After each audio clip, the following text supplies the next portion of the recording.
Are you tired of the endless cycle of diets that promise you the moon but only deliver frustration?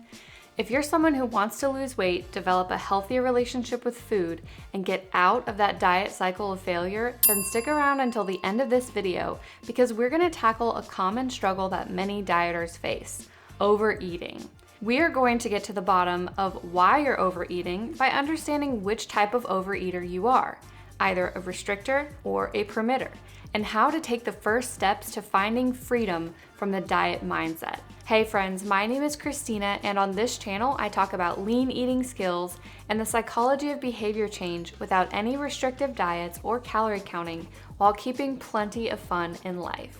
In this video, we are going to identify and understand the two types of overeaters, how they each interact with food, and how to take your first steps to navigate out of this frustrating cycle. I'll give you a little hint. Success in any long-term sustainable weight loss journey requires awareness and self-kindness. I first came across some of these concepts from Janine Roth, who is an author and a teacher who pioneered the link between perpetual dieting and compulsive eating with deeply personal issues that go way beyond weight, food, and body image. She's written a bunch of awesome books on overcoming these issues, and I have learned a ton that has benefited not only myself, but many of my clients. One of her most well-known works is called Women, Food, and God. In this book, she describes two groups of people that overeaters generally fall into: restrictors and permitters. Restrictors are those who do really well on diets, at least for a little while. They have a hard time saying yes to food. They love rules and checklists and can be hyper vigilant about what they eat. They are excellent at memorizing nutrition facts and can tell you the calories in various foods, from a medium-sized sweet potato with butter to a slice of cheesecake to 4 ounces of plain cooked chicken breast. They find rules and lists and tips comforting because it seems to offer them a sense of control. Many of my clients fall into this category, or at least they did for a large part of their life. However, the deprivation of dieting eventually becomes unbearable because the reality is we have to eat some food in order to survive, and we can only restrict so much for so long before we just can't stand it anymore.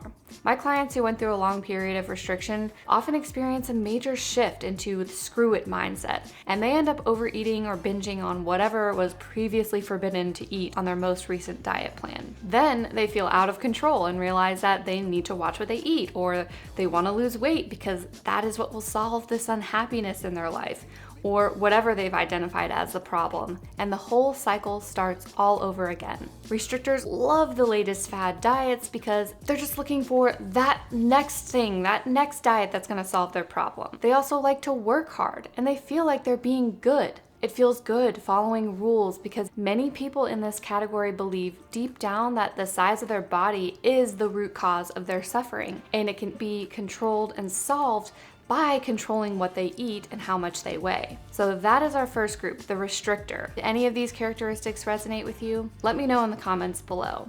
The second group is what I have personally dealt with in my own dieting history, the permitter. Permitters find food rules oppressive and suffocating.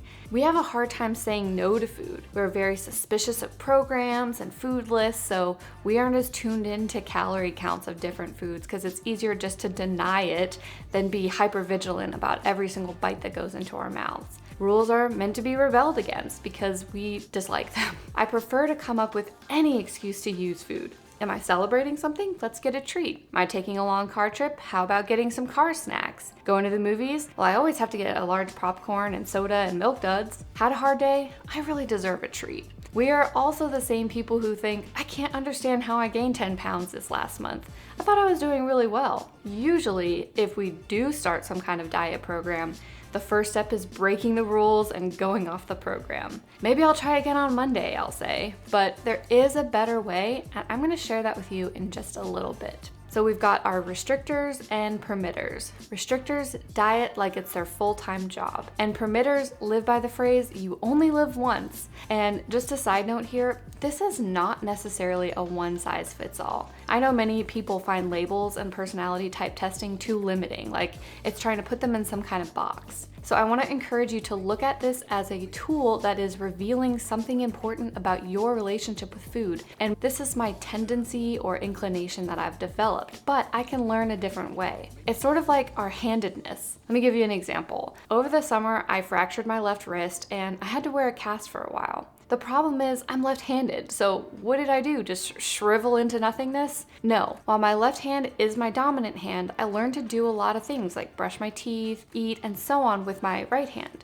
It definitely caused me to slow down and pay better attention to when I was eating because I had to really work for each bite, but that's a concept for another video. Understanding this information about why we overeat is often a huge relief for people, but don't get too caught up in the labels. The important thing is the awareness and putting action toward tuning into your body, which is coming up next. If we can identify the reason for our overeating, whether that's trying too hard to restrict and white knuckle through life until we're just fed up, or being so against food rules in the first place that we rebel before we even think about it, then we really can find our way towards food freedom. So how do we break free? When we have identified our tendencies or patterns, we're first going to try to forget the rules. If you have permitter tendencies, you're going to practice awareness of your body, which do a great job at giving us signals of when we are hungry and when we have had enough to eat. For permitters, we have to stop eating to numb ourselves because it turns out it's really difficult to recognize our body signals if we never let ourselves feel hunger. You can start with something really small, and I encourage you to do that. Start with 1 meal a day, paying attention to physical sensations.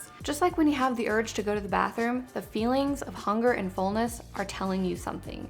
Wait until you feel physical signs of hunger before you eat. Some describe that as a hollow sensation in your upper abdomen. Sometimes people feel a growling sensation, and that's when you know it's time to eat. When you get comfortable with that, you can start ending your meal when you feel satisfied, but before you get uncomfortably full. Some of my clients say that they will find themselves standing in front of the fridge or pantry like, how did I get here? Does that ever happen to you? This is a great opportunity to get curious. Be gentle with yourself. Don't try to give yourself rigid rules to follow that we're gonna break anyway. We are going to keep it really simple and eat when you feel physically hungry and stop when you've had enough.